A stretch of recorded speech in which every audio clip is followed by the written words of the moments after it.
जय भोलेनाथ। आज की कथा में आप सभी भक्तों का हार्दिक स्वागत है। भगवान भोलेनाथ और माता पार्वती की कृपा से आपकी समस्त मनोकामनाएं पूर्ण हो। इससे पहले के अध्याय सुनने के लिए आप सभी भक्तों का बहुत बहुत आभार। और जिन भक्तों ने इससे पहले के अध्याय नहीं सुने हैं तो आज की कथा सुनने के बाद पिछले अध्याय जरूर सुन लीजिए। और अब भगवान भोलेनाथ का ध्यान करके आज की कथा का प्रारंभ करते हैं। सनत कुमार जी कहते हैं, हे महर्षि, जब शंखचूड़ ने तपस्या करके वर प्राप्त कर लिया और वह विवाहित होकर अपने घर लौट आया, तब दानवों और दैत्यों को बड़ी प्रसन्नता हुई। वे सभी असुर तुरंत ही अपने लोक से निकलकर अपने गुरु शुक्राचार्य को साथ लेकर दल बनाकर उसके निकट आए और विनय पूर्वक उसे प्रणाम करके अनेकों प्रकार से आदर प्रदर्शित करते हुए उसका स्तवन करने लगे। फिर उसे अपना तेजस्वी स्वामी मानकर अत्यंत प्रेम भाव से उसके पास ही खड़े हो गए। उधर दंभ कुमार शंखचूड़ ने भी अपने कुल गुरु शुक्राचार्य को आया हुआ देखकर बड़े आदर और भक्ति के साथ उन्हें साष्टांग प्रणाम किया।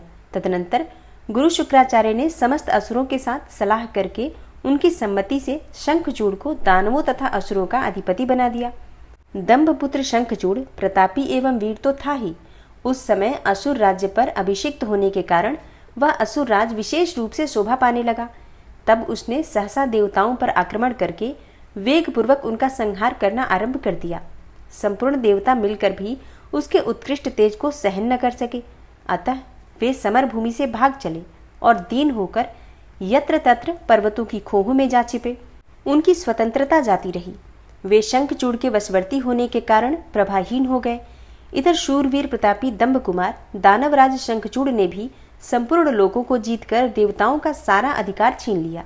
वह त्रिलोकी को अपने अधीन करके संपूर्ण लोकों पर शासन करने लगा और स्वयं इंद्र बनकर सारे यज्ञ भागों को भी हड़पने लगा तथा अपनी शक्ति से कुबेर, सोम, सूर्य, अग्नि, यम और वायु आदि के अधिकारों का भी पालन कराने लगा। उस समय महान बल और पराक्रम से संपन्न महावीर शंखचूड़ समस्त देवताओं, असुरों, दानवों, राक्षसों, गंधर्वों, नागों, किन्नरों, मनुष्यों तथा त्रिलोकी के अन्यान्य प्राणियों का एक छत्र सम्राट था। इस प्रकार महान राजराजेश्वर शंखचूड़ बहुत वर्षों तक संपूर्ण भुवनों के राज्यों का उपभोग करता रहा। उसके राज्य में न तो अकाल पड़ता था और न ही महामारी, न अशुभ ग्रहों का ही प्रकोप होता था। आदि व्याधियां भी अपना प्रभाव नहीं डाल पाती थी। यो सारी प्रजा सदा सुखी रहती थी। पृथ्वी बिना जोते ही अनेकों प्रकार के धान्य उत्पन्न करती थी। नाना प्रकार की औषधियां उत्तम उत्तम फलों और रसों से युक्त थी। उत्तम उत्तम मणियों की खदानें थी। समुद्र अपने तटों पर निरंतर ढेर के ढेर रत्न बिखेरते रहते थे। वृक्षों में सदा पुष्प और फल लगे रहते थे। सरिताओं में सुस्वादु नीर बहता रहता था। देवताओं के अतिरिक्त सभी जीव सुखी थे। उनमें किसी प्रकार का विकार नहीं उत्पन्न होता था। चारों वर्णों और आश्रमों के सभी लोग अपने अपने धर्म में स्थित रहते थे। इस प्रकार जब वह त्रिलोकी का शासन कर रहा था, उस समय कोई भी दुखी नहीं था। लेकिन कुछ लोग दुखी भी थे। कौन दुखी थे? केवल देवता। देवता भ्रातृद्रोहवश दुख उठा रहे थे। हे मुने, महाबली शंखचूड़ गोलोक निवासी श्री कृष्ण का परम मित्र था। साधु स्वभाव वाला वह सदा श्री कृष्ण की भक्ति में निरत रहता था। पूर्व शापवश उसे दानव की योनि में जन्म लेना पड़ा था, परंतु दानव होने पर भी उसकी बुद्धि दानव की सी नहीं थी। प्रिय व्यास जी, तदनंतर जो पराजित होकर राज्य से हाथ धो बैठे थे, वे सभी सुरगण तथा ऋषि परस्पर मंत्रणा करके ब्रह्मा जी की सभा को चले। वहां पहुंचकर उन्होंने ब्रह्मा जी का दर्शन किया और उनके चरणों में अभिवादन करके विशेष रूप से उनकी स्तुति की। फिर आकुलता पूर्वक अपना सारा वृतांत उन्हें कह सुनाया। तब ब्रह्मा जी उन सभी देवताओं तथा मुनियों को ढांढस बनाकर उन्हें साथ लेकर सत्पुरुषों को सुख प्रदान करने वाले वैकुंठ लोक को चल पड़े। वहां पहुंचकर देवगणों सहित ब्रह्मा ने रमापति का दर्शन किया। उनके मस्तक पर किरीट सुशोभित था, कानों में कुंडल झलमला रहे थे और कंठ वनमाला से सुशोभित था। वे चतुर्भुज देव अपनी चारों भुजाओं में शंख, चक्र, गदा और पद्म धारण किए हुए थे। श्री विग्रह पर पीतांबर शोभा दे रहा था और सनतनंद आदि सिद्ध उनकी सेवा में नियुक्त थे। ऐसे सर्वव्यापी विष्णु की झांकी करके ब्रह्मा आदि देवताओं तथा मुनीश्वरों ने उन्हें प्रणाम किया और फिर भक्ति पूर्वक हाथ जोड़कर वे उनकी स्तुति करने लगे। देवता बोले, हे सामर्थ्यशाली वैकुंठाधिपते, आप देवों के भी देव और लोकों के स्वामी हैं। आप त्रिलोकी के गुरु हैं। हे श्री हरे, हम सब आपके शरणापन्न हुए हैं। आप हमारी रक्षा कीजिए। अपनी महिमा से कभी च्युत न होने वाले हे ऐश्वर्यशाली त्रिलोकेश, आप ही लोकों के पालक हैं। हे गोविंद, लक्ष्मी आप में ही निवास करती हैं और आप अपने भक्तों के प्राण स्वरूप हैं। आपको हमारा नमस्कार है। इस प्रकार स्तुति करके सभी देवता श्रीहरि के आगे रो पड़े। तब उनकी बात सुनकर भगवान विष्णु ने ब्रह्मा से कहा। विष्णु बोले, हे ब्रह्मन, यह वैकुंठ योगियों के लिए भी दुर्लभ है। तुम यहाँ किस लिए आए हो? तुम पर कौन सा कष्ट आ पड़ा है? यह यथार्थ रूप से मेरे सामने वर्णन करो। सनत कुमार जी कहते हैं, हे मुने, श्री हरि का वचन सुनकर ब्रह्मा जी ने विनम्र भाव से सिर झुकाकर उन्हें बारंबार प्रणाम किया और अंजलि बांधकर परमात्मा विष्णु के समक्ष स्थित होकर देवताओं के कष्ट से भरी हुई शंखचूड़ की सारी करतूतें कह सुनाई।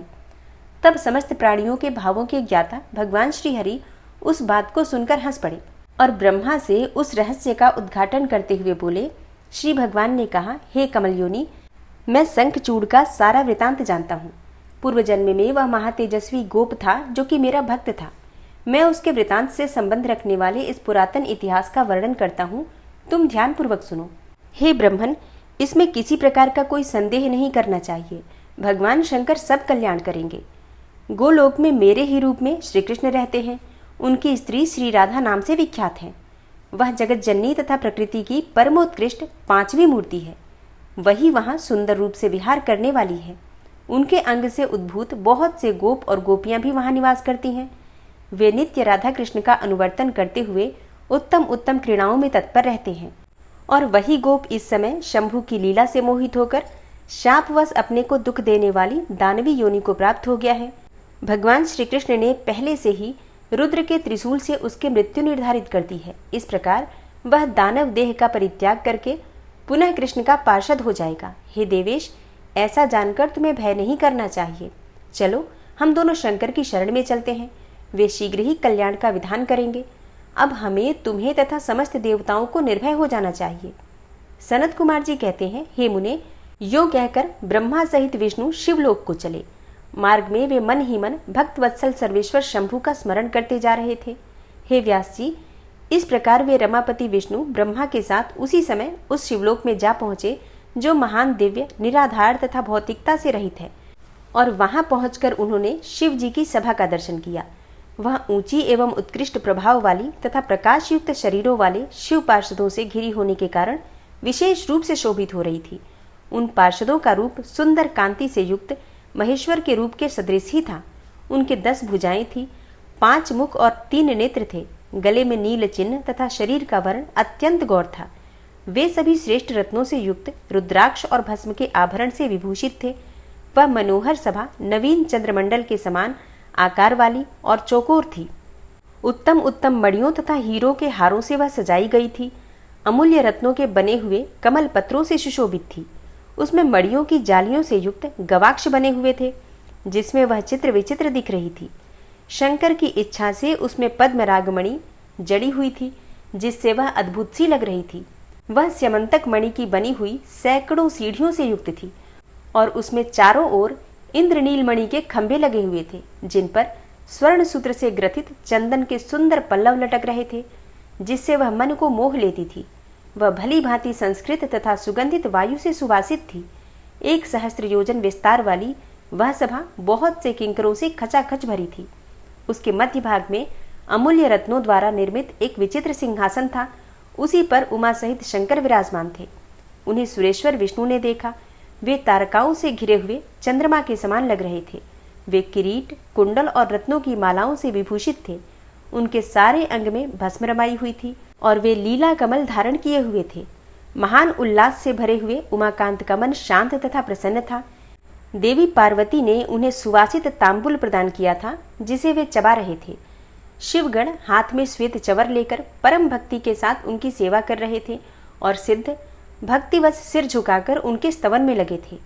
वे गुणातीत, परेशान, त्रिदेवों के जनक, सर्वव्यापी, निर्विकल्प, निराकार, स्वेच्छानुसार साकार, कल्याण स्वरूप, माया रहित, अजन्मा, आद्य, माया के अधीश्वर, प्रकृति और पुरुष से भी परात्पर, सर्वसमर्थ, परिपूर्णतम और समता युक्त है।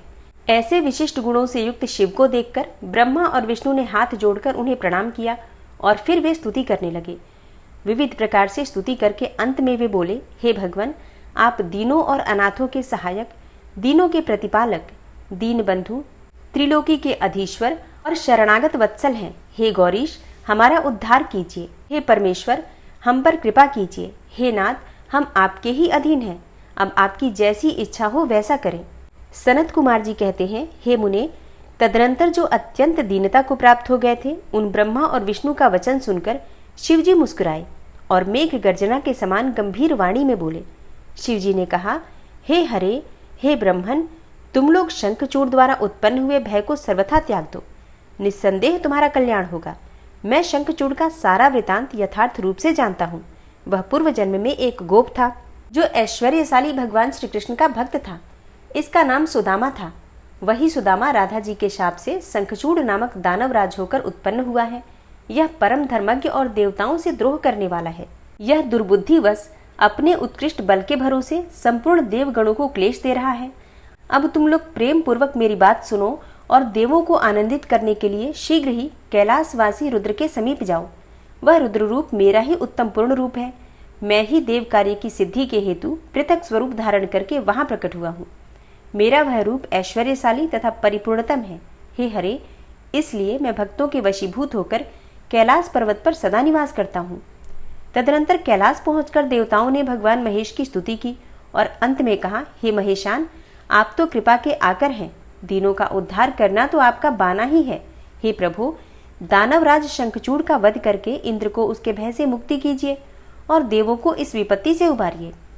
तब भक्तवत्सल शंभु देवताओं की इस प्रार्थना को सुनकर हंसे और मेघ गर्जन किसी गंभीर वाणी में बोले।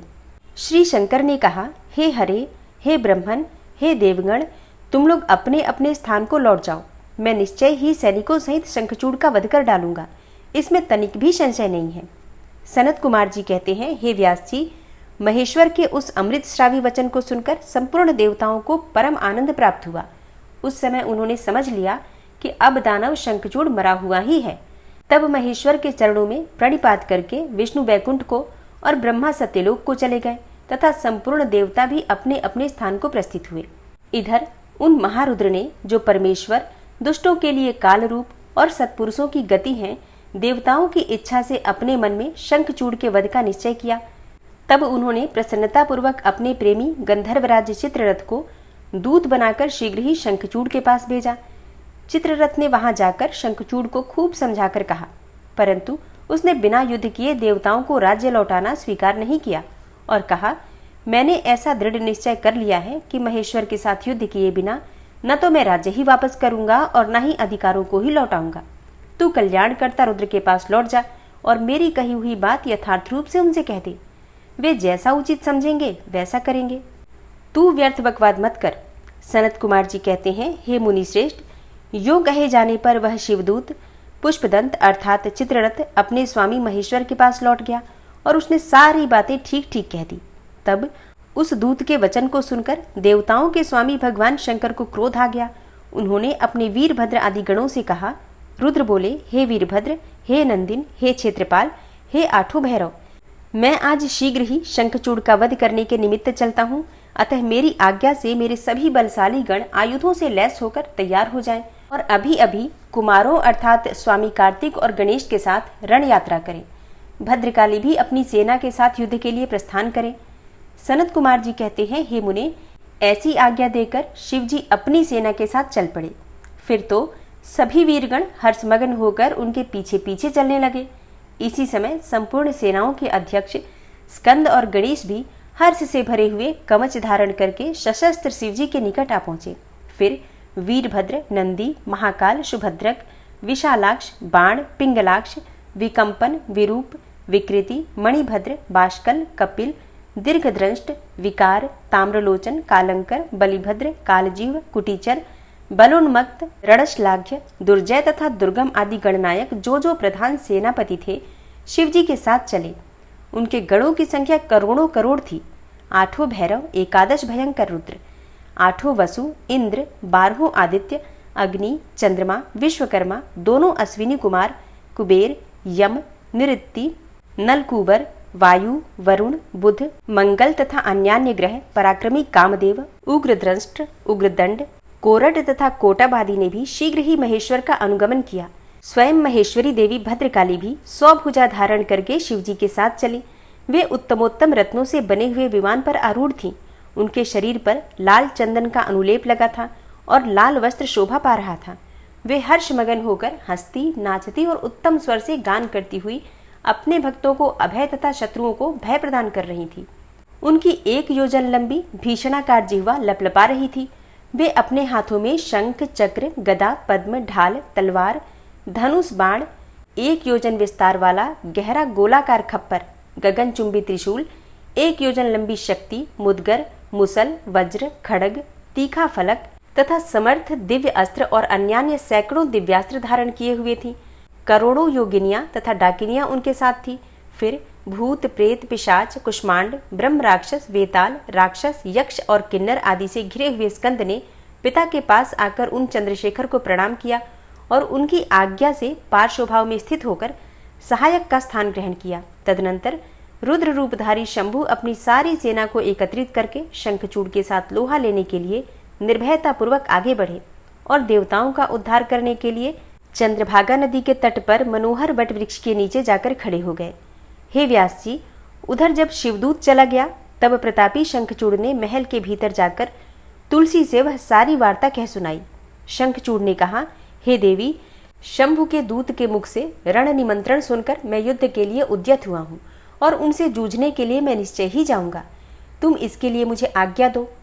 यो कहकर उस ज्ञानी ने अपनी प्रिया को नाना प्रकार से समझाया। फिर ब्रह्म मुहूर्त में उठकर प्रातः कृत्य समाप्त किया और पहले नित्य कर्म पूरा करके बहुत सा दान दिया। इसके बाद अपने पुत्र को संपूर्ण दानवों के राज्य पर अभिषिक्त करके उसे अपनी भार्या, राज्य और सारी संपत्ति समर्पित कर दी। पुनः जब उसकी प्रिया तुलसी रोती हुई उसकी रण यात्रा का निषेध करने लगी तब राजा शंखचूड़ ने नाना प्रकार की कथाएं कहकर उसे ढांढस बधाया। इसके बाद उस समादृत दानवराज ने कवच धारण करके युद्ध करने के लिए उद्यत होकर अपने वीर सेनापति को बुलाकर उसे आदेश देते हुए कहा। शंखचूड़ बोला, हे सेनापति, मेरे सभी वीर जो संपूर्ण कार्यों में कुशल और समर में शोभा पाने वाले हैं, आज कवच धारण करके युद्ध के लिए प्रस्थान करें। शूरवीर दानवों और दैत्यों की 86 टुकड़ियां तथा बलशाली कंकों की निर्भीक सेनाएं अस्त्र शस्त्र से सुसज्जित होकर नगर से बाहर निकले। करोड़ों प्रकार से पराक्रम प्रकट करने वाले जो असुरों के 50 कुल हैं, वे भी देवों के पक्षपाती शंभु से युद्ध करने के लिए प्रस्थित हो जाएं। मेरी आज्ञा से धौम्रों के 100 कुल भी कवच से विभूषित होकर शंभु के साथ लोहा लेने के लिए शीघ्र ही निकले। कालकेरियों, मौर्यों, दोहर्द्रों तथा कालकों को भी मेरी यह आज्ञा सुना दो कि वे रुद्र के साथ संग्राम के लिए रण सामग्री से सुसज्जित होकर चले। सनत कुमार जी कहते हैं, हे मुने, सेनापति को यो आदेश देकर असुरों का राजा महाबली दानवेंद्र शंखचूड़ सहस्त्रों प्रकार की बहुत बड़ी सेनाओं से घिरा हुआ नगर से बाहर निकला। उसका सेनापति भी युद्ध शास्त्र में निपुण, महारथी, महान शूरवीर और रणभूमि में रथियों में अग्रगण्य था। इस प्रकार युद्ध स्थल में वीरों को भयभीत कर देने वाला वह दानवराज 3 लाख अक्षौहिणी सेनाओं पर शासन करता हुआ शिविर से बाहर निकला और उत्तमोत्तम रत्नों द्वारा निर्मित विमान पर आरूढ़ होकर गुरुजनों को आगे करके युद्ध के लिए चल पड़ा। आगे बढ़ने पर वह पुष्पभद्रा नदी के तट पर सिद्धाश्रम में जा पहुंचा। वहां एक मनोहर वटवृक्ष विराजमान था। वह सिद्धि क्षेत्र सिद्धों को उत्तम सिद्धि प्रदान करने वाला था। पुण्य क्षेत्र भारत में वह कपिल का तपस्थान कहलाता था। वह भूभाग पश्चिम समुद्र से पूर्व, मलय पर्वत से पश्चिम, श्रीशैल से उत्तर और गंधमादन से दक्षिण था। उसकी चौड़ाई 5 योजन और लंबाई 500 योजन थी। भारत के उस भाग में उत्तम पुण्य प्रदान करने वाली तथा शुद्ध स्फटिक के समान स्वच्छ जल से परिपूर्ण पुष्पभद्रा और सरस्वती नाम की 2 रमणीय नदियां बहती थीं। सदा सौभाग्य से संयुक्त रहने वाली लवण सागर की प्रिया भार्या पुष्पभद्रा सरस्वती के साथ हिमालय से निकली हैं और गोमंत पर्वत को बाएं करके पश्चिम समुद्र में जा मिली हैं। वहां पहुंचकर शंखचूड़ ने शिव जी की सेना को देखा। हे मुने, उसने पहले शिवजी के पास एक दानेश्वर को दूत के रूप में भेजा। फिर उसने शिवजी से युद्ध न करने के लिए कहा और शिवजी ने उसे देवताओं का राज्य लौटा देने की बात कही। अंत में महेश्वर ने कहा, हे दूत, हम किसी का भी पक्ष नहीं लेते, क्योंकि हम तो कभी स्वतंत्र रहते ही नहीं, सदा भक्तों के अधीन ही रहते हैं और उनकी इच्छा से उन्हीं का कार्य करते रहते हैं। देखो, पूर्व काल में ब्रह्मा की प्रार्थना से पहले पहल प्रलय समुद्र में श्रीहरि और दैत्य श्रेष्ठ मधु कैटभ का भी युद्ध हुआ था। पुनः भक्तों के हितकारी उन्हीं श्री विष्णु ने देवताओं की प्रार्थना करने पर प्रहलाद के कारण हिरण्यकशिपु का वध किया था। तुमने ये भी सुना होगा कि पहले जो मैंने त्रिपुरों के साथ युद्ध करके उन्हें भस्म कर डाला था, वह भी देवों की प्रार्थना पर ही हुआ था। पूर्व काल में सर्वेश्वरी जगतजननी का जो शुंभ आदि के साथ युद्ध हुआ था और जिसमें उन्होंने दैत्यों का वध कर डाला था, वह भी देवताओं की प्रार्थना करने पर ही घटित हुआ था। वे ही सभी देवगण आज भी ब्रह्मा के शरणापन्न हुए थे।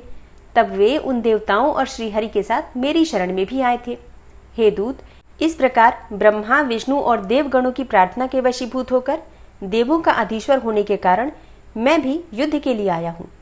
तुम भी तो महात्मा श्री कृष्ण के श्रेष्ठ पार्षद हो। अब तक जो दैत्य मारे गए हैं, उनमें से कोई भी तुम्हारी समानता नहीं कर सकता। इसलिए हे राजन, देव कार्य की सिद्धि के लिए तुम्हारे साथ युद्ध करने में मुझे कौन सी बड़ी लज्जा होगी? अर्थात कुछ नहीं, क्योंकि मैं ईश्वर हूँ और देवताओं ने मुझे विनय पूर्वक भेजा है। अतः तुम जाओ और शंखचूड़ से मेरी बात कह दो। वह जैसा उचित समझेगा वैसा करेगा। मुझे तो देवताओं का कार्य करना ही है। यो कहकर कल्याणकर्ता महेश्वर चुप हो गए। तब शंखचूड़ का वह दूत उठा और उसके पास चल दिया। श्री सनत कुमार जी कहते हैं, हे महर्षि, जब उस दूत ने शंखचूड़ के पास जाकर विस्तार पूर्वक शिवजी का वचन कह सुनाया तथा तत्वतः उनके यथार्थ निश्चय को भी प्रकट किया, तब उसे सुनकर प्रतापी दानवराज शंखचूड़ ने भी परम प्रसन्नता पूर्वक युद्ध को ही अंगीकार किया। फिर तो वह तुरंत ही मंत्रियों सहित रथ पर जा बैठा और उसने अपनी सेना को भगवान शंकर के साथ युद्ध करने के लिए आदेश दिया। इधर अखिलेश्वर शिवजी ने भी तत्काल ही अपनी सेना को तथा देवों को भी आगे बढ़ने की आज्ञा दी और स्वयं भी लीलावश युद्ध के लिए सन्नद्ध हो गए। फिर तो शीघ्र ही युद्ध प्रारंभ हो गया। उस समय नाना प्रकार के रणवाद्य बजने लगे। वीरों के शब्द और कोलाहल चारों ओर गूंज उठे। हे मुने, इस प्रकार देवताओं और दानवों का परस्पर युद्ध होने लगा। उस समय वे दोनों सेनाएं धर्मपूर्वक जूझने लगी। स्वयं महेंद्र वृषपर्वा के साथ लड़ने लगे और विप्रचित्ति के साथ सूर्य का धर्मयुद्ध होने लगा। विष्णु दंभ के साथ भीषण संग्राम करने लगे। कालासुर से काल, गोकर्ण से अग्नि, कालकेय से कुबेर, मय से विश्वकर्मा, भयंकर से मृत्यु, संहार से यम, कालांबिका से वरुण, चंचल से वायु, घटपृष्ठ से बुद्ध, रक्ताक्ष से सनैश्चर, रत्नसार से जयंत, वर्चागणों से वसुगण, दोनों दीप्तिमानों से दोनों अश्विनी कुमार, धूम्र से नलकूबर, धुरंधर से धर्म, गणकाक्ष से मंगल, शोभाकर से वैश्वानर, पिपिट से मनमथ, गोकामुख, चूर्ण, खड्ग, धूम्र, संघल, प्रतापी विश्व और पलाश नामक असुरों से 12 आदित्य धर्मपूर्वक लोहा लेने लगे। इस प्रकार शिव की सहायता के लिए आए हुए अमरों का असुरों के साथ युद्ध होने लगा।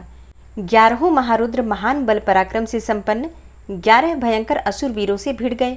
उग्र और चंड आदि के साथ महामणि, राहु के साथ चंद्रमा और शुक्राचार्य के साथ बृहस्पति धर्मयुद्ध करने लगे। इस प्रकार उस महायुद्ध में नंदीश्वर आदि सभी शिवगण श्रेष्ठ दानवों के साथ संग्राम करने लगे। विस्तार भय से उनका पृथक वर्णन नहीं किया गया है। हे मुने, उस समय सारी सेनाएं निरंतर युद्ध में व्यस्त थीं और शंभु काल्यसुत के साथ वट वृक्ष के नीचे विराजमान थे। उधर शंखचूड़ भी रत्नाभरणों से विभूषित होकर करोड़ों दानवों के साथ रमणीय रत्न सिंहासन पर बैठा हुआ था। फिर देवताओं तथा असुरों में चिरकाल तक अत्यंत भयानक युद्ध होता रहा। तदनंतर शंखचूड़ भी आकर उस भीषण संग्राम में जुट गया। इसी बीच महाबली वीर वीरभद्र समरभूमि में बलशाली शंखचूड़ से जा भिड़े। उस युद्ध में दानवराज जिन जिन अस्त्रों की वर्षा करता था, उनको वीरभद्र खेल ही खेल में अपने बाणों से काट डालते थे। हे व्यास जी, इसी समय देवी भद्रकाली ने समरभूमि में जाकर बड़ा भयंकर सिंहनाद किया। उनके उस शब्द को सुनकर सभी दानव मूर्छित हो गए। उस समय देवी ने बारंबार अट्टहास किया और मधुपान करके रण के मुहाने पर नृत्य करने लगी। उनके साथ ही उग्रद्रष्टा, उग्रदंडा और कोटिवी ने भी मधुपान किया तथा अन्यान्य देवियों ने भी खूब मधु पीकर युद्ध स्थल में नाचना आरंभ कर दिया। उस समय शिवगणों तथा देवों के दल में महान कोलाहल मच गया। सारा सुर समुदाय बहुत प्रकार से गर्जना करता हुआ हर्ष से मगन हो गया। उसके बाद काली ने शंखचूड़ के ऊपर प्रलयकालीन अग्नि की शिखा के समान उद्दीप्त आग्नेयास्त्र चलाया, परंतु दानवराज ने वैष्णवास्त्र से उसे शीघ्र ही शांत कर दिया। तब देवी भद्रकाली ने उस पर नारायणास्त्र का प्रयोग किया। वह अस्त्र दानव शत्रु को देखकर बढ़ने लगा।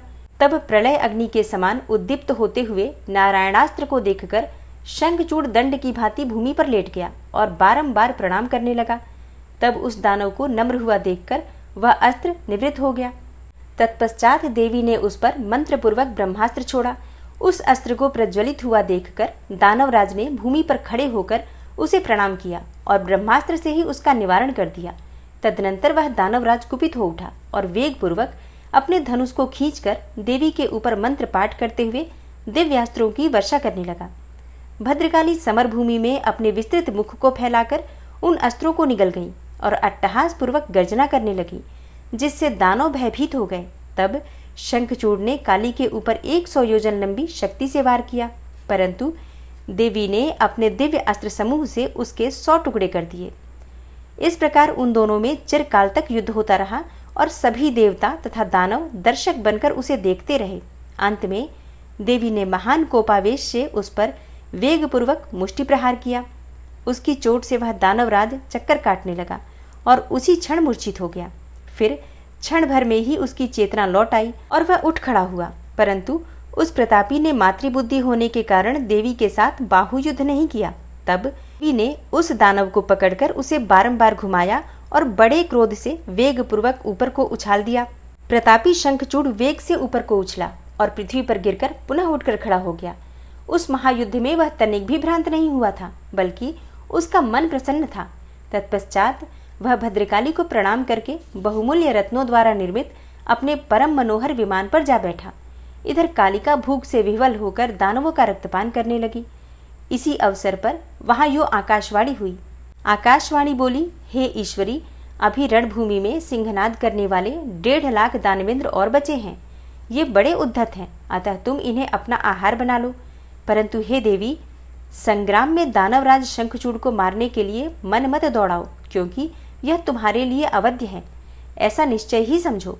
आकाशवाणी द्वारा कहे हुए वचन को सुनकर देवी भद्रकाली ने बहुत से दानवों का मांस भक्षण करके उनका रक्तपान किया और फिर वे शिव जी के निकट चली गईं।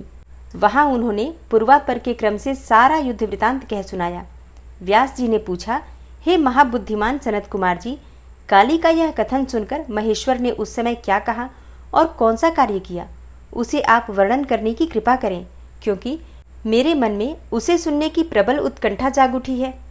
सनत कुमार जी बोले, हे मुने, शंभु तो जीवों के कल्याणकर्ता परमेश्वर और बड़े लीला विहारी हैं।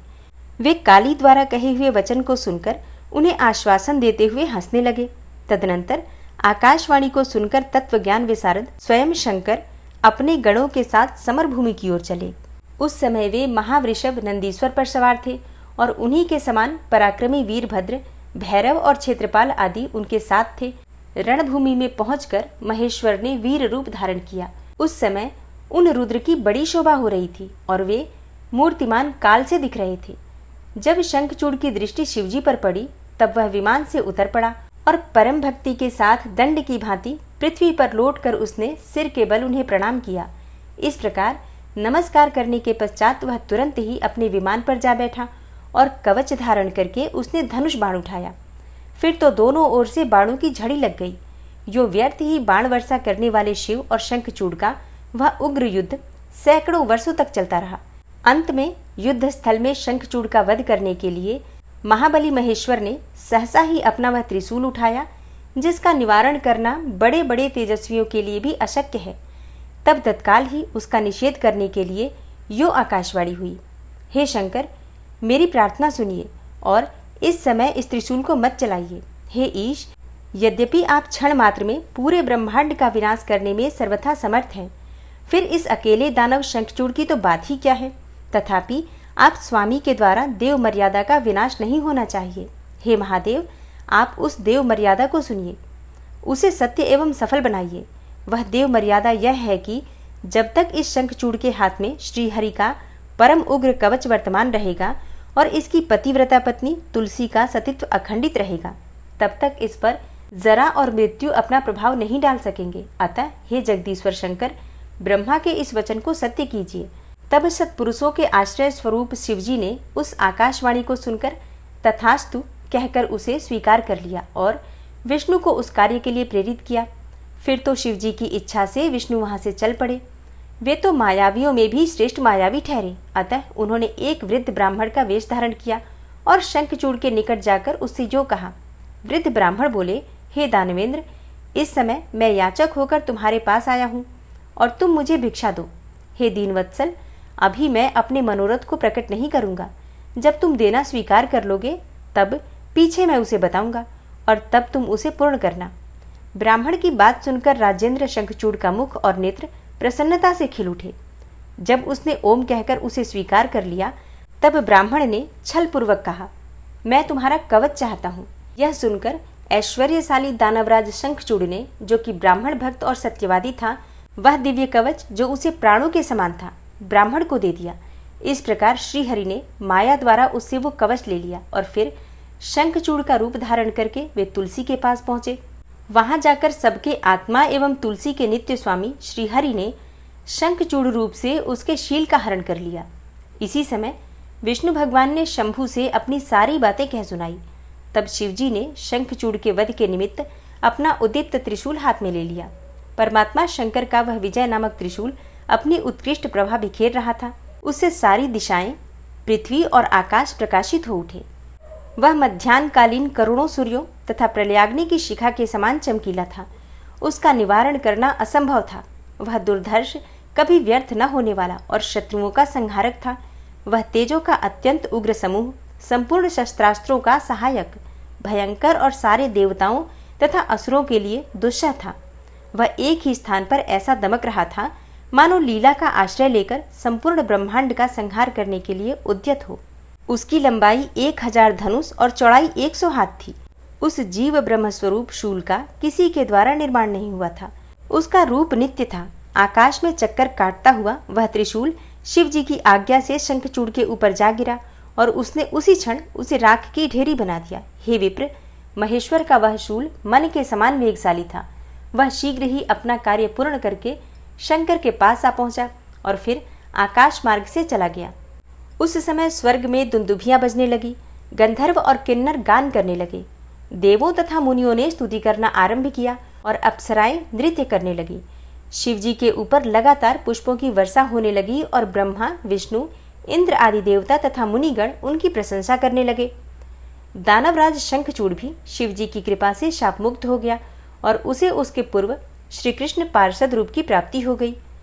शंखचूड़ की हड्डियों से शंख जाति का प्रादुर्भाव हुआ। जिस शंख का जल शंकर के अतिरिक्त समस्त देवताओं के लिए प्रशस्त माना जाता है। हे महामुने, श्रीहरि और लक्ष्मी को तथा उनके संबंधियों को भी शंख का जल विशेष रूप से अत्यंत प्रिय है, किंतु शिव के लिए नहीं। इस प्रकार शंखचूड़ को मारकर शंकर, उमा, स्कंद और गणों के साथ प्रसन्नता पूर्वक नंदीश्वर पर सवार होकर शिवलोक को चले गए। भगवान विष्णु ने वैकुंठ के लिए प्रस्थान किया और देवगण परमानंद होकर अपने अपने लोक को चले गए। उस समय जगत में चारों ओर परम शांति छा गई। सबको निर्विघ्न रूप से सुख मिलने लगा। आकाश निर्मल हो गया और सारी पृथ्वी पर उत्तम उत्तम मंगल कार्य होने लगे। हे महामुने, इस प्रकार मैंने तुमसे महेश के जिस चरित्र का वर्णन किया है वह आनंददायक, सर्व दुखहारी, लक्ष्मीप्रद और संपूर्ण कामनाओं को पूर्ण करने वाला है। आपने संक्षेप में ये तो जाना कि भगवान विष्णु ने तुलसी के शील का हरण किया। उसके बाद तुलसी को किस प्रकार से पता चला कि ये भगवान विष्णु है और इसके बाद तुलसी ने क्या किया। फिर भगवान शिव ने तुलसी और शालिग्राम के शिला का निर्माण किस प्रकार से किया। चलिए अब इन सभी बातों का विस्तृत वर्णन सुनते हैं। फिर व्यास जी के पूछने पर सनत कुमार जी ने कहा, हे महर्षि, रणभूमि में आकाशवाणी को सुनकर जब देवेश्वर शंभु ने श्रीहरि को प्रेरित किया तब वे तुरंत ही अपनी माया से ब्राह्मण का वेश धारण करके शंखचूड़ के पास जा पहुंचे और उन्होंने उससे परमोत्कृष्ट कवच मांग लिया। फिर शंखचूड़ का रूप बनाकर वे तुलसी के घर की ओर चले। वहां पहुंचकर उन्होंने तुलसी के महल के द्वार के निकट नगाड़ा बजाया और जय जयकार से सुंदरी तुलसी को अपने आगमन की सूचना दी। उसे सुनकर सती साध्वी तुलसी ने बड़े आदर के साथ झरोखे के रास्ते राजमार्ग की ओर झांका और अपने पति को आया हुआ जानकर वह परमानंद में निमग्न हो गई। उसने तत्काल ही ब्राह्मणों को धन दान करके उनसे मंगलाचार कराया और फिर अपना श्रृंगार किया। इधर देवताओं का कार्य सिद्ध करने के लिए माया से शंखचूड़ का स्वरूप धारण करने वाले भगवान विष्णु रथ से उतरकर देवी तुलसी के भवन में गए। तुलसी ने पति रूप में आए हुए भगवान का पूजन किया और बहुत सी बातें की। तदनंतर उसने उनके साथ रमण भी किया। तब उस साध्वी ने सुख, सामर्थ्य और आकर्षण में व्यतिक्रम देखकर सब पर विचार किया और संदेह उत्पन्न होने पर वह तू कौन है इस प्रकार डांटती हुई बोली। तुलसी ने कहा, दुष्ट, मुझे शीघ्र बतला कि माया द्वारा मेरा उपभोग करने वाला तू कौन है। तूने मेरा सतीत्व नष्ट कर दिया है, अतः मैं तुझे शाप देती हूँ। सनत कुमार जी कहते हैं, हे ब्राह्मण, तुलसी का वचन सुनकर श्रीहरि ने लीला पूर्वक अपनी परम मनोहर मूर्ति धारण कर ली। तब उस रूप को देखकर तुलसी ने लक्षणों से पहचान लिया कि ये साक्षात विष्णु हैं, परंतु उसका पातिव्रत्य नष्ट हो चुका था, इसलिए वह कुपित होकर विष्णु से कहने लगी। तुलसी ने कहा, हे विष्णु, तुम्हारा मन पत्थर के सदृश कठोर है, तुम में दया का लेश मात्र भी नहीं है। मेरे पति धर्म के भंग हो जाने से निश्चय ही मेरे स्वामी मारे गए। चूंकि तुम पाषाण सदृश कठोर हो, दया रहित हो और दुष्ट हो, इसलिए अब तुम मेरे शाप से पाषाण स्वरूप ही हो जाओ। सनत कुमार जी कहते हैं, हे मुने, यूं कहकर शंखचूड़ की वह सती साध्वी पत्नी तुलसी फूट फूट कर रोने लगी और शोकार्त होकर बहुत तरह से विलाप करने लगी। इतने में वहां भक्त वत्सल भगवान शंकर प्रकट हो गए और उन्होंने समझा कर कहा, हे देवी, अब तुम दुख को दूर करने वाली मेरी बात सुनो और श्रीहरि भी स्वस्थ मन से उसे श्रवण करें, क्योंकि तुम दोनों के लिए जो सुख कारक होगा वही मैं कहूँगा। हे भद्रे, तुमने जिस मनोरथ को लेकर तप किया था वह उसी तपस्या का फल है। भला यह अन्यथा कैसे हो सकता है? इसलिए तुम्हें उसके अनुरूप ही फल प्राप्त हुआ है। अब तुम इस शरीर को त्याग कर दिव्य देह धारण कर लो और लक्ष्मी के समान नित्य होकर श्री हरि के साथ वैकुंठ में विहार करती रहो। तुम्हारा यह शरीर जिसे तुम छोड़ दोगी नदी के रूप में परिवर्तित हो जाएगा। वह नदी भारतवर्ष में पुण्य रूपा गंडकी के नाम से प्रसिद्ध होगी। हे महादेवी, कुछ काल के पश्चात मेरे वर के प्रभाव से देव पूजन सामग्री में तुलसी का प्रधान स्थान हो जाएगा। हे सुंदरी, तुम स्वर्गलोक में, मृत्युलोक में तथा पाताल में सदा श्रीहरि के निकट ही निवास करोगी और पुष्पों में श्रेष्ठ होकर तुलसी का वृक्ष हो जाओगी।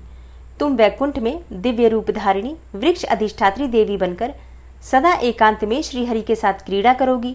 उधर भारतवर्ष में जो नदियों की अधिष्ठात्री देवी होगी वह परम पुण्य प्रदान करने वाली होगी और श्रीहरि के अंशभूत लवण सागर की पत्नी बनेगी तथा श्रीहरि भी तुम्हारे शापवश पत्थर का रूप धारण करके भारत में गंडकी नदी के जल के निकट ही निवास करेंगे। वहां तीखी दाढ़ों वाले करोड़ों भयंकर कीड़े उस पत्थर को काटकर उसके मध्य में चक्र का आकार बनाएंगे। उसके भेद से वह अत्यंत पुण्य प्रदान करने वाली शालग्राम शिला कहलाएगी और चक्र के भेद से उसका लक्ष्मी नारायण आदि भी नाम होगा। भगवान विष्णु की शालिग्राम शिला और वृक्ष स्वरूपिणी तुलसी का समागम सदा अनुकूल तथा बहुत प्रकार के पुण्यों की वृद्धि करने वाला होगा। हे भद्रे, जो शालिग्राम के शिला के ऊपर से तुलसी पत्र को दूर करेगा उसे जन्म जन्मांतर में स्त्री वियोग की प्राप्ति होगी तथा जो शंख को दूर करके तुलसी पत्र को हटाएगा वह भी भार्याहीन होगा और 7 जन्मों तक रोगी बना रहेगा। जो महाज्ञानी पुरुष शालिग्राम शिला, तुलसी और शंख को एकत्र करके उनकी रक्षा करता है वह श्रीहरि का प्यारा होता है। अब देखिए, यहाँ पर भगवान शिव कहते हैं कि शंख, तुलसी और शालिग्राम को एक साथ रखकर उनकी पूजा करनी चाहिए। मतलब शालिग्राम की शिला पर भी आपको तुलसी हमेशा रखनी चाहिए, कभी भी नहीं हटाना चाहिए। और इसी प्रकार से अगर आपके घर में शंख है तो शंख का भी पंचोपचार विधि से पूजन होना चाहिए और उसके ऊपर तुलसी का पत्ता अर्पित करना चाहिए। इन सभी सवालों के जवाब आपको भगवान शिव के द्वारा शिव पुराण की कथा सुनने मात्र से ही मिल जाता है। और हाँ, अगर आपके पास शंख भी है, शालिग्राम की शिला भी है, तो शंख और शालिग्राम दोनों की पूजा करें और उनके ऊपर तुलसी का पत्ता अर्पित करें। जैसा कि भगवान शिव कहते हैं कि जो महाज्ञानी पुरुष शालिग्राम की शिला, तुलसी और शंख को एकत्र रखकर, मतलब एक स्थान पर रखकर उनकी रक्षा करता है, उनकी पूजा करता है, वह श्री हरि का प्यारा होता है। और अब इसके आगे सनत कुमार जी कहते हैं, हे व्यास जी, इस प्रकार कहकर शंकर जी ने उस समय शालिग्राम शिला और तुलसी के परम पुण्यदायक महात्म्य का वर्णन किया। तत्पश्चात वे श्री हरि को तथा तुलसी को आनंदित करके अंतर्ध्यान हो गए। इस प्रकार सदा सत्पुरुषों का कल्याण करने वाले शंभु अपने स्थान को चले गए। इधर शंभु का कथन सुनकर तुलसी को बड़ी प्रसन्नता हुई। उसने अपने उस शरीर का परित्याग करके दिव्य रूप धारण कर लिया। तब कमलापति विष्णु उसे साथ लेकर वैकुंठ को चले गए। उसके छोड़े हुए शरीर से गंडकी नदी प्रकट हो गई और भगवान अच्युत भी उसके तट पर मनुष्यों को पुण्य प्रदान करने वाली शिला के रूप में परिणत हो गए। हे मुने, उसमें कीड़े अनेकों प्रकार के छिद्र बनाते रहते हैं। उनमें जो शिलाएं गंडकी नदी के जल में गिरती हैं वे परम पुण्य प्रदान करने वाली होती हैं, और जो स्थल पर ही रह जाती हैं उन्हें पिंगला कहा जाता है, और वे प्राणियों के लिए संतापकारक होती हैं। हे व्यास जी, इस प्रकार तुम्हारे प्रश्न के अनुसार मैंने शंभु का सारा चरित्र, जो पुण्य प्रदान करने वाला है तथा मनुष्यों की सारी कामनाओं को पूर्ण करने वाला है, तुम्हें सुना दिया। यह पुण्य आख्यान, जो विष्णु के महात्म्य से संयुक्त तथा भोग और मोक्ष का प्रदाता है, तुमसे वर्णन कर दिया। सनत कुमार जी कहते हैं, हे व्यास जी, अब जिस प्रकार से अंधकासुर ने परमात्मा शंभु के गणाध्यक्ष पद को प्राप्त किया था, महेश्वर के उस मंगलमय चरित्र को श्रवण करो। हे मुनीश्वर, अंधकासुर ने पहले शिवजी के साथ बड़ा घोर संग्राम किया था, परंतु पीछे बारंबार सात्विक भाव के उद्रेक से उसने शंभु को प्रसन्न कर लिया, क्योंकि नाना प्रकार की लीलाएं करने वाले शंभु शरणागत रक्षक तथा परम भक्तवत्सल है, और उनका महात्म्य तो परम अद्भुत है। व्यास जी ने पूछा, हे ऐश्वर्यशाली मुनिवर, वह अंधक कौन था और भूतल पर किस वीरवान के कुल में उत्पन्न हुआ था? दैत्यों में प्रधान तथा महामनस्वी उस बलवान अंधक का स्वरूप कैसा था और वह किसका पुत्र था? उसने परम तेजस्वी शंभु की गणाध्यक्षता को कैसे प्राप्त किया? यदि अंधक गणेश्वर हो गया तब तो वह परम धन्यवाद का पात्र है। सनत कुमार जी ने कहा, हे मुने, पूर्व काल की बात है, एक समय भक्तों पर कृपा करने वाले तथा देवताओं के चक्रवर्ती सम्राट भगवान शंकर को विहार करने की इच्छा हुई। तब वे पार्वती और गणों को साथ लेकर अपने निवासभूत कैलाश पर्वत से चलकर काशीपुरी में आए। वहां उन्होंने उस पुरी को अपनी राजधानी बनाया और भैरव नामक वीर को उसका रक्षक नियुक्त किया। फिर पार्वती जी के साथ रहते हुए वे भक्त जनों को सुख देने वाली अनेकों प्रकार की लीलाएं करने लगे। एक समय वे अपने वरदान के प्रभाववश अनेकों वीराग्रगण्य गणेश्वरों और शिवा के साथ मंदराचल पर गए और वहां भी तरह तरह की क्रीड़ाएं करने लगे। एक दिन जब प्रचंड पराक्रमी कपर्दी शिव मंदराचल की पूर्व दिशा में बैठे थे, उसी समय गिरिजा ने नर्म क्रीड़ावश उनके नेत्र बंद कर दिए। इस प्रकार जब पार्वती ने मूंगे, सुवर्ण और कमल की प्रभा वाले अपने कर कमलों से हर के नेत्र बंद किए, तब उनके नेत्रों के बंद हो जाने के कारण वहां क्षण भर में ही घोर अंधकार फैल गया। पार्वती के हाथों का महेश्वर के शरीर से स्पर्श होने के कारण शंभु के ललाट में स्थित अग्नि से संतप्त होकर मद जल प्रकट हो गया और जल की बहुत सी बूंदें टपक पड़ी। तदनंतर उन बूंदों ने एक गर्भ का रूप धारण कर लिया। उससे एक ऐसा जीव प्रकट हुआ जिसका मुख विकराल था। वह अत्यंत भयंकर, क्रोधी, कृतघ्न, अंधा, कुरूप, जटाधारी, काले रंग का, मनुष्य से भिन्न, बेडौल और सुंदर बालों वाला था। उसके कंठ से घोर घर घर शब्द निकल रहा था और वह कभी गाता था, कभी हंसता था और कभी रोने लगता था तथा जबड़ों को चाटते हुए नाच रहा था। उस अद्भुत दृश्य वाले जीव के प्रकट होने पर शिव जी मुस्कुराकर पार्वती जी से बोले। श्री महेश्वर ने कहा, हे प्रिय, मेरे नेत्रों को बंद करके तुमने ही तो यह कर्म किया है, फिर तुम इससे भय क्यों कर रही हो?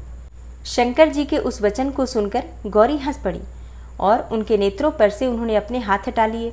फिर तो वहां प्रकाश छा गया, परंतु उस प्राणी का रूप भयंकर ही बना रहा और अंधकार से उत्पन्न होने के कारण उसके नेत्र भी अंधे थे। तब वैसे प्राणी को प्रकट हुआ देखकर गौरी ने महेश्वर से पूछा। गौरी ने कहा, हे भगवान, मुझे सच सच बताइए कि हम लोगों के सामने प्रकट हुआ यह बेडौल प्राणी कौन है? यह तो अत्यंत भयंकर है। किस निमित्त को लेकर किसने इसकी सृष्टि की है और यह किसका पुत्र है? सनत कुमार जी कहते हैं, हे महर्षि, जब लीला रचने वाली तथा तीनों लोकों की जननी गौरी ने सृष्टिकर्ता की उस अंधी सृष्टि के विषय में यूं प्रश्न किया, तब लीला विहारी भगवान शंकर अपनी प्रिया के उस वचन को सुनकर कुछ मुस्कुराए और इस प्रकार बोले। महेश्वर ने कहा, अद्भुत चरित्र रचने वाली अंबिके, सुनो, जब तुमने मेरे नेत्र मूंद लिए थे, उसी समय यह अद्भुत एवं प्रचंड पराक्रमी प्राणी मेरे पसीने से प्रकट हुआ। इसका नाम अंधक है। तुम ही इसको उत्पन्न करने वाली हो, अतः सखियों सहित तुम्हें करुणापूर्वक इसकी गणों से यथायोग्य रक्षा करते रहना चाहिए। हे आर्ये, इस प्रकार बुद्धिपूर्वक विचार करके ही तुम्हें सब कार्य करने चाहिए। सनत कुमार जी कहते हैं, हे मुने, अपने स्वामी के ऐसे वचन सुनकर गौरी का हृदय करुणा से भर गया। वे अपनी सखियों सहित अंधक की अपने पुत्र की भांति नाना प्रकार के उपायों द्वारा रक्षा करने लगी। उसके बाद शिशिर ऋतु आने पर दैत्य हिरण्याक्ष पुत्र की कामना से उसी वन में आया, क्योंकि उसकी पत्नी ने उसके ज्येष्ठ बंधु की संतान परंपरा को देखकर उसे संतानार्थ तपश्चर्या के लिए प्रेरित किया था। वहां वह कश्यप नंदन हिरण्याक्ष वन का आश्रय लेकर पुत्र प्राप्ति के लिए घोर तप करने लगा। उसके मन में महेश्वर के दर्शन की इच्छा थी, अतः वह क्रोध आदि दोषों को अपने काबू में करके ठूंठ की भांति निश्चल होकर समाधिस्थ हो गया। हे द्विजेंद्र, तब जिसकी ध्वजा में वृषभ का चिन्ह वर्तमान है तथा जो पिनाक धारण करने वाले हैं, वे महेश उसकी तपस्या से पूर्णतया प्रसन्न होकर उसे वर प्रदान करने के लिए चले और उस स्थान पर पहुंचकर दैत्य प्रवर हिरण्याक्ष से बोले। महेश ने कहा, दैत्यनाथ, अब तू अपनी इंद्रियों का विनाश मत कर। किस लिए तूने इस व्रत का आश्रय लिया है? तू अपना मनोरथ तो प्रकट कर। मैं वरदाता शंकर हूँ, अतः तेरी जो अभिलाषा होगी वह सब मैं तुझे प्रदान करूंगा। सनत कुमार जी कहते हैं, हे महर्षि, महेश्वर के उस सरस वचन को सुनकर दैत्यराज हिरण्याक्ष परम प्रसन्न हुआ। उसने गिरीश के चरणों में नमस्कार करके अनेकों प्रकार से उनकी स्तुति की। फिर वह अंजलि बांधे सिर झुकाकर कहने लगा। हिरण्याक्ष ने कहा, हे चंद्रभाल, मेरे उत्तम पराक्रम संपन्न तथा दैत्य कुल के अनुरूप कोई पुत्र नहीं है, इसलिए मैंने इस व्रत का अनुष्ठान किया है। हे देवेश, मुझे परम बलशाली पुत्र दीजिए। सनत कुमार जी कहते हैं, हे मुने, दैत्यराज के उस वचन को सुनकर कृपालु शंकर प्रसन्न हो गए और उससे बोले, दैत्याधिप, तेरे भाग्य में तेरे वीर्य से उत्पन्न होने वाला पुत्र तो नहीं लिखा है, किंतु मैं तुझे एक पुत्र देता हूँ। मेरा एक पुत्र है जिसका नाम अंधक है। वह तेरे ही समान पराक्रमी और अजेय है। तू संपूर्ण दुखों को त्याग कर उसी को पुत्र रूप से वरण कर ले और इस प्रकार पुत्र प्राप्त कर ले। सनत कुमार जी कहते हैं, हे महर्षि, उससे यो कहकर गौरी के साथ विराजमान उन महात्मा भूतनाथ त्रिपुरारी शंकर ने प्रसन्न होकर हिरण्याक्ष को वह पुत्र दे दिया। इस प्रकार शिवजी से पुत्र प्राप्त करके वह महामनस्वी दैत्य परम प्रसन्न हुआ। उसने अनेकों स्तोत्रों द्वारा रुद्र की पूजा करके प्रदक्षिणा की और फिर वह अपने राज्य को चला गया। गिरीश से पुत्र प्राप्त कर लेने के बाद वह प्रचंड पराक्रमी दैत्य संपूर्ण देवताओं को जीतकर इस पृथ्वी को अपने देश रसातल में उठा ले गया। तब देवताओं, मुनियों और सिद्धों ने अनंत पराक्रमी विष्णु की आराधना की। फिर तो भगवान विष्णु सर्वात्मक यज्ञमय विकराल वाराह शरीर धारण करके थुथुन के अनेकों प्रहारों से पृथ्वी को विदीर्ण करके पाताल लोक में जा घुसे। वहां उन्होंने कभी न टूटने वाले अपनी अगली दाढ़ों से तथा थुथुन से सैकड़ों दैत्यों का कचूमर निकालकर अपने वज्र सदृश कठोर पाद प्रहारों से निशाचरों की सेना को मथ डाला। तत्पश्चात अद्भुत एवं प्रचंड तेजस्वी विष्णु ने करोड़ों सूर्यों के समान प्रकाशमान सुदर्शन चक्र से हिरण्याक्ष के प्रज्वलित शिर को काट लिया और दुष्ट दैत्यों को जलाकर भस्म कर दिया। यह देखकर देवराज इंद्र को बड़ी प्रसन्नता हुई। उन्होंने उस असुर राज्य पर अंधक को अभिषिक्त कर दिया। फिर महात्मा इंद्र विष्णु को अपनी दाढ़ों द्वारा पाताल लोक से पृथ्वी को लाते हुए देखकर परम प्रसन्न हुए और अपने स्थान पर आकर पूर्ववत स्वर्ग और भूतल की रक्षा करने लगे। इधर वाराह रूप धारण करके उत्तम कार्य करने वाले उग्र रूपधारी श्रीहरि प्रसन्न चित्त हुए समस्त देवों, मुनियों और पद्म योनि ब्रह्मा द्वारा प्रशंसित होकर अपने लोक को चले गए। इस प्रकार वाराह रूपधारी विष्णु द्वारा असुर राज हिरण्याक्ष के मारे जाने पर समस्त देव, मुनि तथा अन्यान्य सभी जीव सुखी हो गए।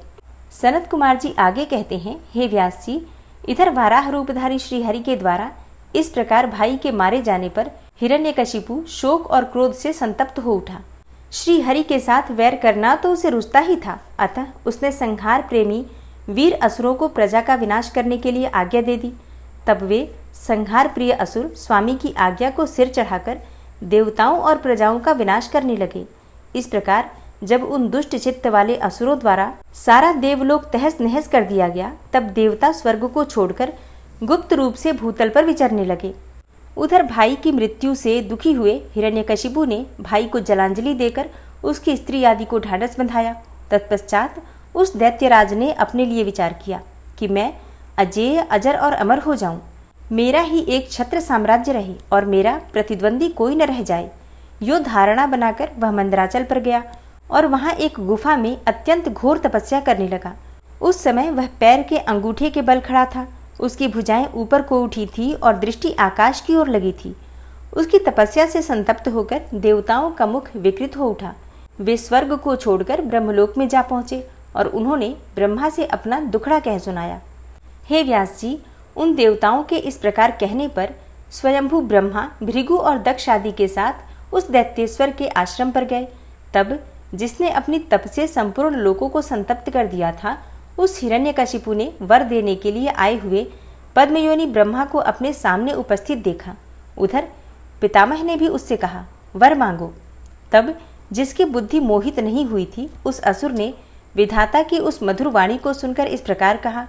हिरण्यकशिपु बोला, हे ऐश्वर्यशाली प्रजापति, हे पितामह, मैं चाहता हूँ कि स्वर्ग में, भूतल पर, दिन में, रात में अथवा नीचे कहीं भी शस्त्र, अस्त्र, पाश, वज्र, शुष्क, वृक्ष, पर्वत, जल, अग्नि के रूप में शत्रु के प्रहार से देवता, दैत्य, मुनि, सिद्ध, किम बहुना आप द्वारा रचे हुए जीवों के हाथों मुझे कभी भी मृत्यु का भय न हो।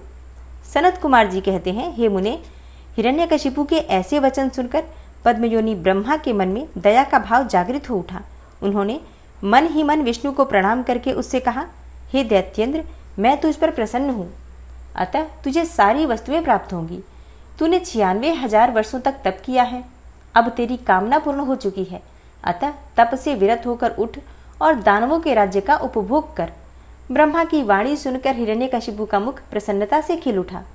इस प्रकार जब पितामह ने उससे दानव राज्य पर अभिषिक्त कर दिया, तब वह उन्मत्त हो उठा और त्रिलोकी को नष्ट करने का विचार करने लगा। फिर तो उसने संपूर्ण धर्मों का उच्छेद करके संग्राम में समस्त देवताओं को भी जीत लिया। तब देवता भागकर विष्णु के पास जा पहुंचे। वहां श्रीहरि ने देवताओं और मुनियों की दुख की गाथा सुनकर उन्हें आश्वासन दिया और शीघ्र ही उस दैत्य के वध करने का वचन दिया। तब देवता अपने स्थान को लौट गए। तदनंतर महात्मा विष्णु ने ऐसा रूप धारण किया जो आधा सिंह और आधा मनुष्य का था। वह अत्यंत भयंकर तथा विकराल दिख रहा था। उसका मुख खूब फैला हुआ था, नासिका बड़ी सुंदर थी और नख तीखे थे। गर्दन पर जटाएं लहरा रही थी, दाढ़े ही आयुध थे। उसमें करोड़ों सूर्यों के समान प्रभा छिटक रही थी और उसका प्रभाव प्रलयकालीन अग्नि के सदृश था।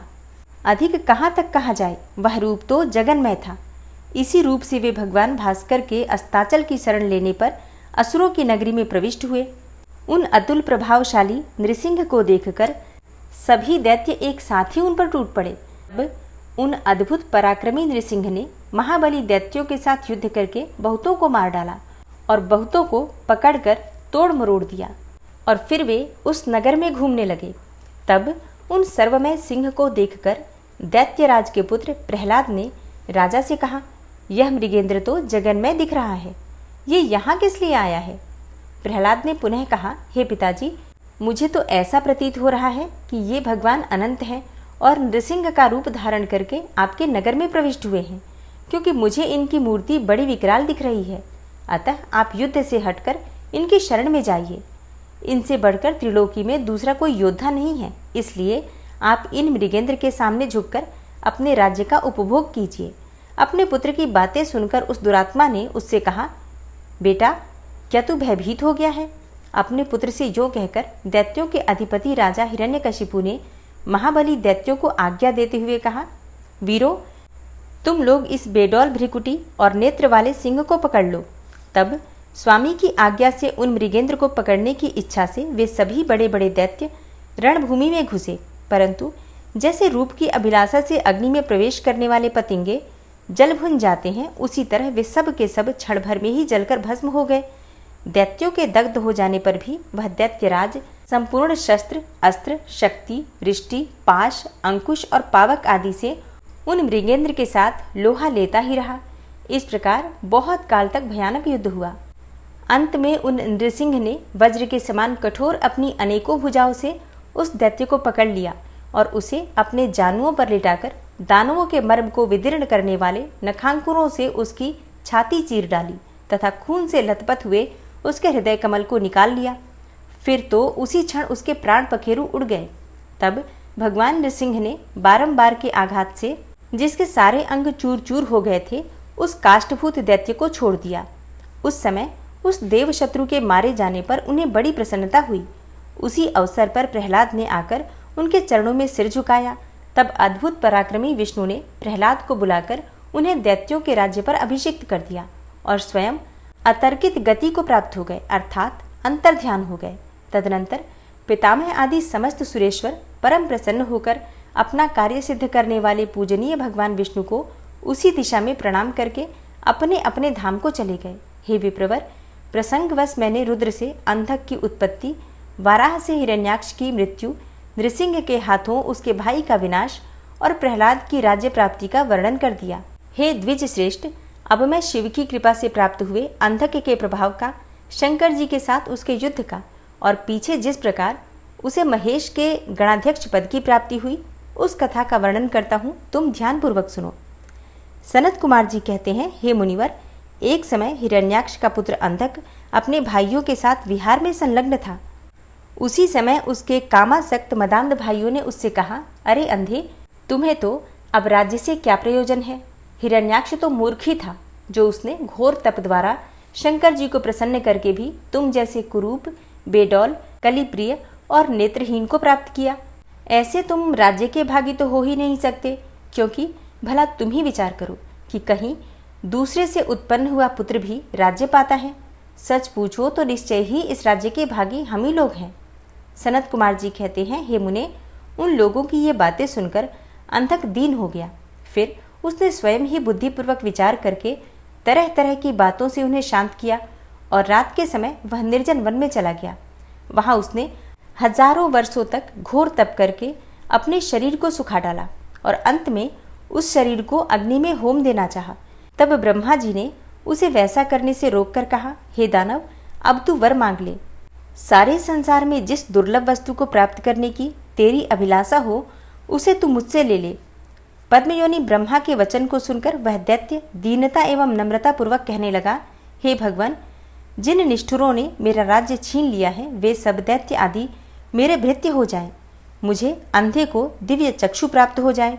इंद्र आदि देवता मुझे कर दिया करें, अर्थात टैक्स दिया करें, और देवता, दैत्य, गंधर्व, यक्ष, नाग, मनुष्य, दैत्यों के शत्रु नारायण, सर्वमय शंकर तथा अन्यान्य किन्हीं भी प्राणियों से मेरी मृत्यु ही न हो। उसके उस अत्यंत दारुण वचन को सुनकर ब्रह्मा जी सशंकित हो उठे और उससे बोले। ब्रह्मा जी ने कहा, हे दैत्येंद्र, ये सारी बातें तो हो जाएंगी, किंतु तू अपने विनाश का कोई कारण भी तो स्वीकार कर ले, क्योंकि जगत में कोई ऐसा प्राणी न हुआ है और न आगे होगा ही जो काल के गाल में न गया हो।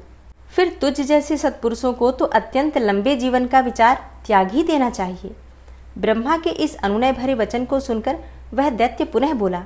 अंधक ने कहा, हे प्रभु, तीनों कालों में जो उत्तम, मध्यम और नीच नारियां होती हैं, उन्हीं नारियों में से कोई रत्नभूता नारी मेरी भी जननी होगी। वह मनुष्य लोक के लिए दुर्लभ तथा शरीर, मन और वचन से भी अगम्य है। उसमें राक्षस भाव के कारण जब मेरी काम भावना उत्पन्न हो जाए, तभी मेरा नाश हो। उसकी बात सुनकर स्वयंभू भगवान ब्रह्मा को महान आश्चर्य हुआ। वे शंकर जी के चरण कमलों का स्मरण करने लगे। तब शंभू की आज्ञा पाकर वे उस अंधक से बोले। ब्रह्मा जी ने कहा, हे दैत्यवर, तू जो कुछ चाहता है, तेरे वे सभी सकाम वचन पूर्ण होंगे। हे दैत्येंद्र, अब तू उठ, अपना अभिष्ट प्राप्त कर और सदा वीरों के साथ युद्ध करता रहे। सनत कुमार जी आगे कहते हैं, हे मुनीस, हिरण्याक्ष पुत्र अंधक के शरीर में नसें और हड्डियां ही शेष रह गई थी। वह ब्रह्मा के ऐसे वचन को सुनकर शीघ्र ही भक्ति पूर्वक उन लोकेश्वर के चरणों में लौट गया और इस प्रकार बोला। अंधक ने कहा, हे विभो, जब मेरे शरीर में नसें और हड्डियां मात्र ही शेष रह गई हैं, तब भला इस देह से शत्रु सेना में प्रवेश करके मैं कैसे युद्ध कर सकूंगा। अतः अब आप अपने पवित्र हाथ से मेरा स्पर्श करके इस शरीर को मांसल बना दीजिए। सनत कुमार जी कहते हैं, हे महर्षि, अंधक की प्रार्थना सुनकर ब्रह्मा जी ने अपने हाथ से उसके शरीर का स्पर्श किया और फिर वे मुनिगणों तथा सिद्ध समूहों से भली भांति पूजित होकर देवताओं के साथ अपने धाम को चले गए। ब्रह्मा के स्पर्श करते ही उस दैत्यराज का शरीर भरा पूरा हो गया, जिससे उसमें बल का संचार हो आया तथा नेत्रों के प्राप्त हो जाने पर वह सुंदर भी दिखने लगा। तब उसने प्रसन्नतापूर्वक अपने नगर में प्रवेश किया। उस समय प्रहलाद आदि श्रेष्ठ दानवों ने जब उसे वरदान प्राप्त करके आया हुआ जाना, तब वे सारा राज्य उसे समर्पित करके उसके वशवर्ती भृत्य हो गए। इसके बाद अंधक सेना और भृत्य वर्ग को साथ लेकर स्वर्ग को जीतने के लिए गया।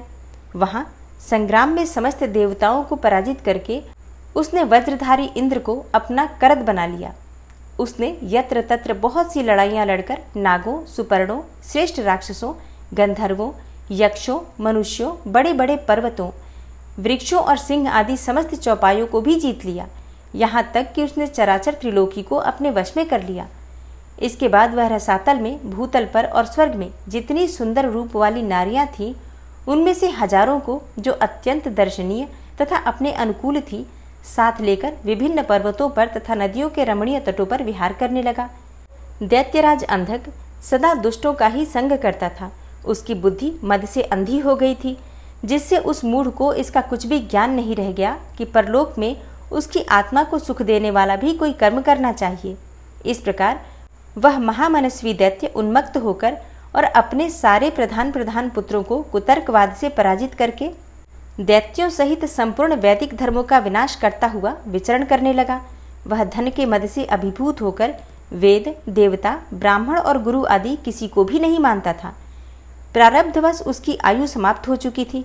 इसी से वह स्वेच्छाचार से प्रवृत्त हो व्यर्थ में ही अपनी आयु के शेष दिन गंवाता हुआ रमण कर रहा था। उस दानव श्रेष्ठ के 3 मंत्री थे, जिनका नाम था दुर्योधन, वैधस और हस्ती। एक समय उन तीनों ने उस पर्वत के किसी रमणीय स्थान पर एक परम रूपवती नारी को देखा। उसे देखकर वे शीघ्रगामी श्रेष्ठ दैत्य हर्षमग्न होकर तुरंत ही महादैत्यपति वीरवर अंधक के पास पहुंचे और बड़े प्रेम से उस देखी हुई घटना का वर्णन करने लगे। मंत्रियों ने कहा, हे दैत्येंद्र, यहाँ एक गुफा के भीतर हमने एक मुनि को देखा है। ध्यानस्थ होने के कारण उसके नेत्र बंद हैं। वह बड़ा रूपवान है। उसके मस्तक पर अर्धचंद्र की कला अपनी छटा बिखेर रही है और कमर में गजेंद्र की खाल बंधी हुई है। बड़े बड़े नाग उसके सारे शरीर में लिपटे हुए हैं। खोपड़ियों की माला ही उस जटाधारी का आभूषण है। उसके हाथ में त्रिशूल है तथा एक विशाल धनुष और बाण तूणीर भी वह धारण किए हुए है। उसका अक्ष सूत्र स्पष्ट दिख रहा है। उसके 4 भुजाएं तथा लंबी लंबी जटाएं हैं। वह खड्ग, त्रिशूल और लकुट धारण किए हुए हैं। उसकी आकृति अत्यंत गौर है और उस पर भस्म का अनुलेप लगा हुआ है। वह अपने उत्कृष्ट तेज से सुशोभित हो रहा है। इस प्रकार उस श्रेष्ठ तपस्वी का सारा वेश ही अद्भुत है। उससे थोड़ी ही दूर पर हमने एक और पुरुष को देखा है, जो विकराल वानर सा है। उसका मुख बड़ा भयंकर है। वह सभी आयुध धारण किए हुए हैं, परंतु उसका हाथ रुक्ष है। वह उस तपस्वी की रक्षा में तत्पर है। उसके पास ही एक बूढ़ा सफेद रंग का बैल भी बैठा है। उस बैठे हुए तपस्वी के पार्श्व भाग में हमने एक शुभ लक्षण संपन्ना नारी को भी देखा है। वह भूतल पर रत्न स्वरूपा है। उसका रूप बड़ा मनोरम है और तरुणी होने के नाते वह मन को मोह लेती है। मूंगे, मोती, मणि, सुवर्ण, रत्न और उत्तम वस्त्रों से वह सुसज्जित है। उसके गले में सुंदर मालाएं लटक रही हैं। कहाँ तक कहें, वह इतनी सुंदरी है कि जिसने उसे एक बार देख लिया, उसी का नेत्र धारण करना सफल है। उसे फिर इस लोक में अन्य वस्तुओं को देखने से क्या प्रयोजन है। वह दिव्य नारी पुण्यात्मा मुनिवर महेश की मान्या एवं प्रियतमा भार्या है। हे दैत्येंद्र, आप तो उत्तमोत्तम रत्नों का उपभोग करने वाले हैं, अतः उसे यहाँ बुलवाकर देखिए। वह आपके भी देखने योग्य है। सनत कुमार जी कहते हैं, हे मुनिश्रेष्ठ, मंत्रियों के उन वचनों को सुनकर दैत्यराज अंधक कामातुर हो उठा। उसके सारे शरीर में कंप छा गया। फिर तो उसने तुरंत ही दुर्योधन आदि को उस मुनि के पास भेजा। मंत्रियों ने वहां जाकर मुनीश्वर को प्रणाम करके उनसे अंधकासुर का संदेश कहा तथा बदले में शिवजी का उत्तर सुनकर वे लौटकर अंधक से बोले। मंत्रियों ने कहा, हे राजन, आप तो संपूर्ण दैत्यों के स्वामी हैं, फिर भी उस महान पराक्रमी वीरवर तपस्वी मुनि ने अपनी बुद्धि से त्रिलोकी को तृण के समान समझकर हंसते हुए आपके लिए ऐसी बातें कही है। उस निशाचर का शौर्य और धैर्य अस्थिर है। वह दानव, कृपण, सत्वहीन, क्रूर, कृतघ्न और सदा ही पापकर्म करने वाला है। क्या उसे सूर्यपुत्र यम का भय नहीं है? कहाँ तो मैं, मेरे दारुण शस्त्र और मृत्यु को भी संत्रस्त कर देने वाला युद्ध, और कहाँ वह वानर का सा मुख वाला डरपोक निशाचर जिसके सारे अंग बुढ़ापे से जर्जर हो गए हैं। कहाँ मेरा यह स्वरूप और कहाँ तेरी मंदभाग्यता? तेरी सेना भी तो नहीं के बराबर ही है। फिर भी यदि तुझमें कुछ सामर्थ्य हो तो युद्ध के लिए तैयार हो जा और आकर कुछ अपनी करतूत दिखा। मेरे पास तुझ जैसे पापियों का विनाश करने वाला वज्र सरीखा भयंकर शस्त्र है और तेरा शरीर तो कमल के समान कोमल है। ऐसी दशा में विचार करके तुझे जो रुचिकर प्रतीत हो वह कर। सनत कुमार जी कहते हैं, हे मुनिवर, मंत्रियों की बातें सुनकर माता पार्वती पर मोहित हुआ वह कामांध राक्षस विशाल सेना लेकर चल दिया और वहां पहुंचकर नंदीश्वर से युद्ध करने लगा। बड़ा भयानक युद्ध हुआ। उस समय युद्ध स्थल में चर्बी, मज्जा, मांस और रक्त की कीच मच गई। वहां सिर कटे हुए धड़ नाच रहे थे और कच्चा मांस खाने वाले जानवर चारों ओर व्याप्त हो गए थे, जिससे वह बड़ा भयंकर लग रहा था। थोड़ी ही देर में दैत्य भाग खड़े हुए। तब पिनाकधारी भगवान शंकर दक्ष कन्या सती को भली भांति धीरज बंधाते हुए बोले, हे प्रिय, मैंने जो पहले अत्यंत भयंकर महान पशुपत व्रत का अनुष्ठान किया था, उसमें रात दिन तुम्हारे प्रसंगवश जो हमारी सेना का विनाश हुआ है, यह विघ्न सा आ पड़ा है। हे देवी, मरण धर्मा प्राणियों का जो अमरों पर आक्रमण हुआ है, वह मानो पुण्य का विनाश करने वाला कोई ग्रह प्रकट हो गया है। अतः अब मैं पुनः किसी निर्जन वन में जाकर उस परम अद्भुत दिव्य व्रत की दीक्षा लूंगा और उस कठिन व्रत का अनुष्ठान करूंगा। हे सुंदरी, तुम्हारा शोक और भय दूर हो जाना चाहिए। सनत कुमार जी कहते हैं, हे मुने, इतना कहकर उग्र प्रभावशाली महात्मा शंकर धीरे से अपना शिंगा बजाकर एक अत्यंत भयंकर पावन वन में चले गए। वहां वे 1000 वर्षों के लिए पाशुपत व्रत के अनुष्ठान में तत्पर हो गए। इस व्रत का निभाना देवों और असुरों की शक्ति के बाहर है।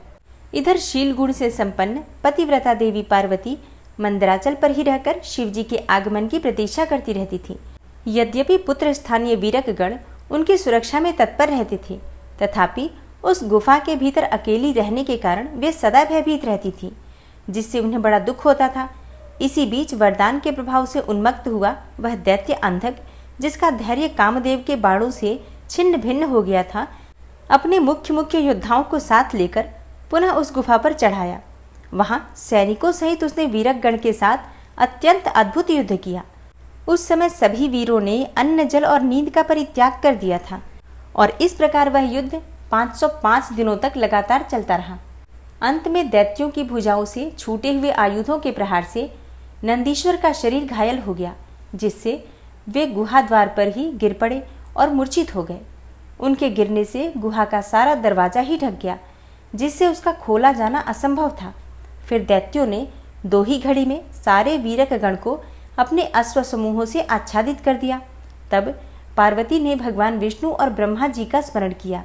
स्मरण करते ही ब्राह्मी, नारायणी, ऐन्द्री, वैश्वानरी, याम्या, नैऋत्ति, वारुणी, वायवी, कौबेरी, यक्षेश्वरी और गारुणी आदि देवियों के रूप में समस्त देवता यक्ष, सिद्ध, गुह्यक आदि शस्त्रास्त्रों से सुसज्जित होकर अपने अपने वाहनों पर सवार होकर पार्वती के पास आ पहुंचे और राक्षसों के साथ भिड़ गए। कुछ समय के बाद भगवान शिव भी वहां आ गए। फिर तो घोर युद्ध हुआ।